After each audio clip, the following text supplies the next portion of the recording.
Ministers, High Commissioners.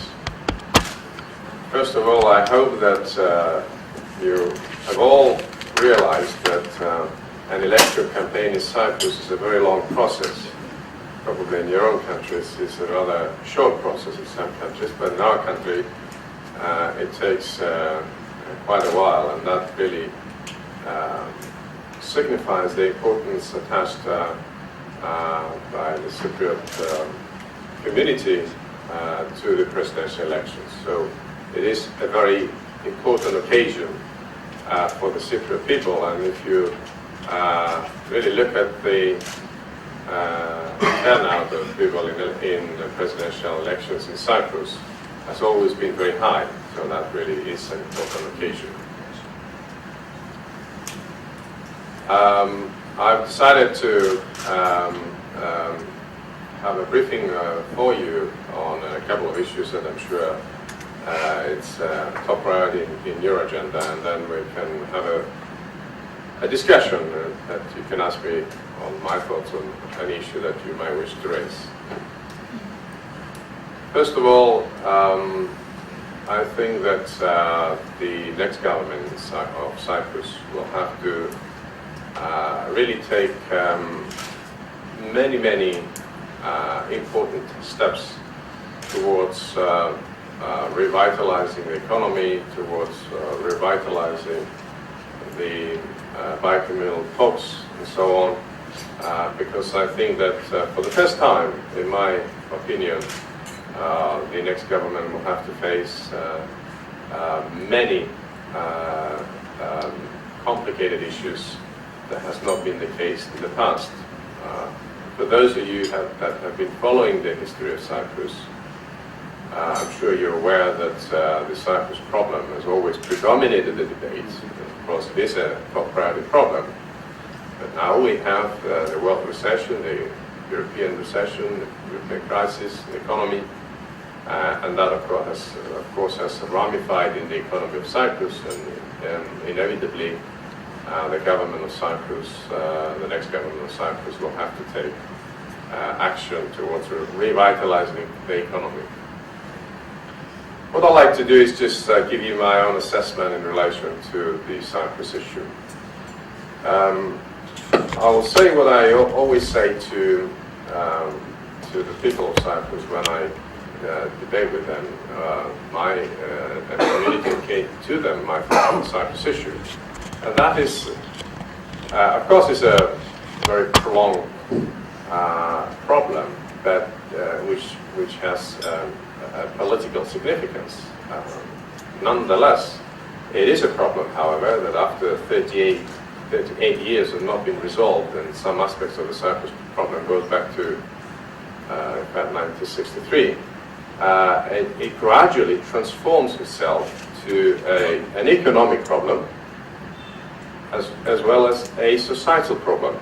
It's an economic problem because the non-solution of the Cyprus problem has direct, in my opinion, ramification on how we see the economy of Cyprus developing in the future. It is a societal problem because generations of young people living apart will obviously become more comfortable with the division rather than a reunited Cyprus. So that is a societal dimension of the Cyprus problem. Because of these latter dimensions, I think the next government will have to really put every possible effort in resolving the Cyprus problem. That does not mean, however, that we need to take any derogations in how we foresee the solution of the Cyprus problem. That is clear. However, we need to be as forceful and as proactive as possible in the bicommunal talks. Unfortunately, what we have seen is that whenever we have progress on the Cyprus issue, and particularly I think the period of 2008 and 2010 until February, we had considerable progress on the Cyprus issue. So whenever we had progress, and there's a change of leadership, particularly in the Turkish Cypriot community, we tend to see that the situation can become sidetracked. So my assessment is that the first 2 years of the bicameral talks between President Christofias and Mr. Talat were very productive. Very productive in a number of ways, particularly on the issue of how the federal government, the structure of the federal government, should be put in place. We had a lot of progress on the issues, how the central government will deal with issues on the economy and the European Union. Those are fundamental issues that have been mostly resolved. But I think the key message from that period is that what was not agreed, that there was convergence, shall I say, that's a better term. There was a lot of convergence on how a strong federal structure can be put in place. And here comes my first point. I strongly believe to the formation of a strong federal structure, unlike what the Turkish Cypriot community is putting on the table, for a number of reasons. First of all, Cyprus is a very small place. Geographically, it's a small area. And you cannot, I don't believe in microeconomies. In other words, the resolution of the Cyprus problem will immediately create a unified economy. And therefore, if you're talking about constituent federal units or constituent states, you have to think about their viability in a federal structure. That means that the government, the federal government, should have the power and the resources to be able to subserve the two constituent states. That's number one. And number two, it has to have those powers in place to really secure the unity of the country should any solution defaults. And by that I mean you have to look at the history of Cyprus, and there's you will find no difficulty in coming to the conclusion that there have been in the past, and there are voices now in the present, that do not believe in a unified Cyprus. And those unfortunately come from certain parts of the north of the island, of the occupied areas. So a strong federal government secures that should there be a default in the solution of the Cyprus problem, then there will be no risk of division of the island. Because if you have two constituent states that have a lot of powers and all they need is a couple of other extra powers and recognition, then it's very easy to tempt people in the future for breaking off from a unitary state. So that's why I believe in a strong federal system, despite the fact that the Turkish Cypriot community does not lend its ears at the present time favorably to that arrangement. However, as I said, Mr. Talat was much more conducive to this idea, and I need to take stock of that.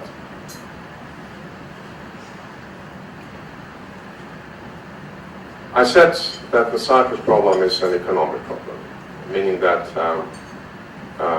the non-solution is really complicating the ability of Cyprus to develop an economy that is multifaceted economy, which is really should be the aim of the future government.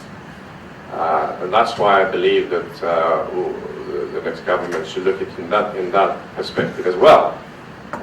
Otherwise, we will end up with an economy that is based on the current model, which I will explain in a minute. That is a model that has a lot of problems, particularly when there is a recession. And as I also indicated and intimated, in fact, because it's a societal problem, that is a non-solution of the Cyprus problem, we need to build stronger and stronger bonds with the Turkish Cypriot community. We have been doing this in the past, but we got a little bit tired on that lately because of the non-solution, but we have really to reinforce as strongly as possible the bonds with the Turkish Cypriot community, and these bonds should really extend to reach the young people in particular, because those will be the people that will be the substrate to support a future solution of the Cyprus problem. How do I see the role of the international community in that respect? First of all, for those who are members of the European Union, I expect that all members of the European Union should align themselves with what is really the norm in the European Union, and that is to ask Turkey, if Turkey wants to join the European Union, it has to really be conducive in resolving the Cyprus issue. Is this going to be enough? That is a question. I'm a pragmatist, and I think that the accession negotiation that is taking place now between the European Union and Turkey is probably going to be a very prolonged affair, and it probably not going to end, well, I hope it ends in full membership. That is in our own interest, that we have to have a plan B in case it doesn't end in full membership, and the question is, how do you put pressure on Turkey to resolve the Cyprus problem if there is a possibility of non-membership?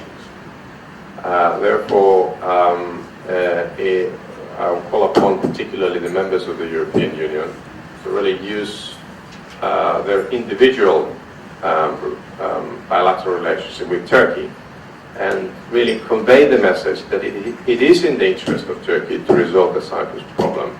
I cannot really understand why the non-solution for Turkey has any benefit whatsoever.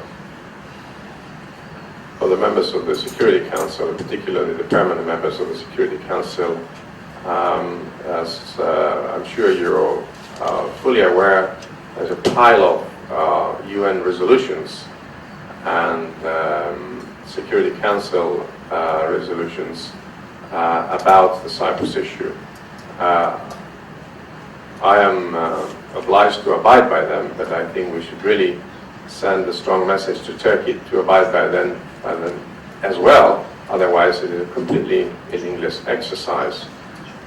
Despite the fact that Turkey is using its economic power to strengthen its links and really upgrade its strategic importance in the region, I think that it will gain a lot more if it was to resolve the Cyprus issue, and I'm sure that will help Turkey for its own interest, particularly in its new role as a new player in the region. And if Turkey gives a first example of promoting peace in Cyprus, I think it can really claim to be a playmaker in the wider region that is trying to do at the moment, particularly in those Arab countries that are having some difficulty, and Turkey wants to play some role in that.